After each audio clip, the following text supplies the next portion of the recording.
আসসালামু আলাইকুম। আজ আমি তৈরি করব সবার ভীষণ পছন্দের খাবার চটপটি। দোকানের মতো মজার এই চটপটি খুব অল্প সময়ে ঘরে যদি তৈরি করা যায় এবং ঘরে বসেই যদি দোকানের চটপটি স্বাদ পাওয়া যায়, তখন বাইরে থেকে চটপটি খেতে আর মন চাইবে না। আশা করি আমার আজকের রেসিপি সবার ভালো লাগবে।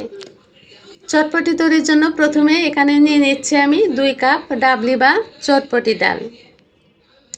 এবার এখানে দিয়ে দেবো আমি পর্যাপ্ত পরিমাণে পানি দিয়ে আমি 6 থেকে 7 ঘন্টার মতো কমপক্ষে ভিজিয়ে রাখবো। সারা রাত ভিজিয়ে রাখলে আরও বেশি ভালো হয়। আমি সারা রাত ধরে পানিতে ভিজিয়ে রেখেছিলাম। দেখুন ভিজানোর পরে একদম ডাবল হয়ে গেছে। এবার এগুলো আমি 3 থেকে 4 বারের মতো পানি পাল্টিয়ে পাল্টিয়ে ভালো করে ধুয়ে পরিষ্কার করে নেব। আমি ভালো করে ধুয়ে পরিষ্কার করে নিয়েছি। এবার এগুলোকে আমি সিদ্ধ করে নেব। ডালগুলো সিদ্ধ হওয়ার জন্য যতটা পানি দরকার তার থেকে একটু পানি বাড়িয়ে এখানে আমি দিয়ে দেব। এবার এখানে দিয়ে দিচ্ছি আমি 1 চা চামচ লবণ। ডালগুলো খুব তাড়াতাড়ি সিদ্ধ হওয়ার জন্য এখানে আমি 1/2 চা চামচ বেকিং সোডা দিয়ে দিলাম। আপনারা চাইলে নাও দিতে পারেন। এবার এখানে একটা বড় সাইজের আলু কেটে আমি টুকরো করে নিয়েছি, সেটা দিয়ে দিলাম। এবার ঢাকনা দিয়ে ঢেকে আমি এগুলো সিদ্ধ করে নেব। এবার আমি চটপটির জন্য টকটা রেডি করে নেব। এজন্য এখানে নিয়ে নিলাম আমি 1/2 কাপ তেঁতুল। এখানে দিয়ে দিচ্ছি আমি গরম পানি। এই গরম পানি দিলে তেঁতুলের কাঠটা বের করতে অনেক সহজ হয়। আমি তেঁতুলের কাঠটা বের করে নিয়েছি, খুব বেশি ঘন করে নিই।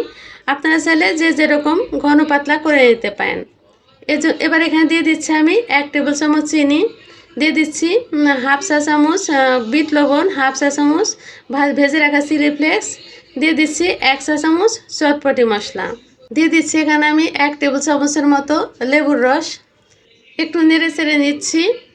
এবার এখানে দিয়ে দেবো আমি 1/2 চা চামচ লবণ, ঝাল, চিনি এগুলো আপনারা আপনাদের স্বাদ অনুযায়ী দিয়ে নিতে পারেন। আমার টকটা একদম রেডি হয়ে গেছে। আমার ডালটা একদম সিদ্ধ হয়ে এসেছে। এবার ডালের উপরের যে খোসাগুলো এগুলো আমি তুলে ফেলে দেব, কারণ এর ভিতরে কোনো ডাল নেই। তাছাড়া এগুলো চটপটির ভিতরে থাকলে দেখতেও একদম ভালো লাগবে না। আমার ডালগুলো একদমই সিদ্ধ হয়ে গেছে। এবার আমি একটা বাটিতে ডালগুলো ঢেলে নিয়েছি। এর উপরে দিয়ে দিচ্ছি আমি সিদ্ধ করে রাখা আলুগুলো আমি ছোটো ছোটো টুকরো করে কেটে নিয়েছি।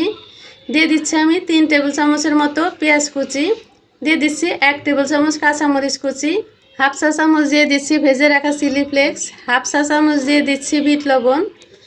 এবার এখানে দিয়ে দেবো আমি কিছু শসা কুচি। এবার এখানে দিয়ে দেবো 1 টেবিল চামচ চটপটি মশলাটা একটু কম মনে হলে স্বাদ অনুযায়ী আর একটু বাড়িয়ে দিতে পারেন। এবার এখানে আমি যে তেঁতুলের টকটা রেডি করে রেখেছিলাম সেখান থেকে কিছুটা টক এখানে আমি দিয়ে দিলাম। সব কিছু নেড়ে চেড়ে আমি মিশিয়ে নিয়েছি। এবার পরিবেশনের জন্য আমি সাজিয়ে নেব। কিছু ফুচকা আমি ভেঙে উপর দিয়ে এভাবে ছড়িয়ে দিচ্ছি। একটা সিদ্ধ ডিম আমি গ্রেট করে নিয়েছি, উপরে এভাবে ছড়িয়ে দিচ্ছি। এবার উপরে দিয়ে ছড়িয়ে দেব কিছু ধনিয়া পাতা কুচি। আবারও কিছুটা টক আমি উপরে এভাবে করে ছড়িয়ে দেব। রেডি হয়ে গেল আমার আজকের ভীষণ মজার চটপটি। আশা করি আমার আজকের রেসিপি সবার ভালো লেগেছে। রেসিপিটি যদি ভালো লাগে তাহলে একটি লাইক দিবেন, আমার চ্যানেলটি সাবস্ক্রাইব করবেন, পেজে থাকলে পেজ ফলো করবেন। সবাই ভালো থাকবেন। আল্লাহ হাফেজ।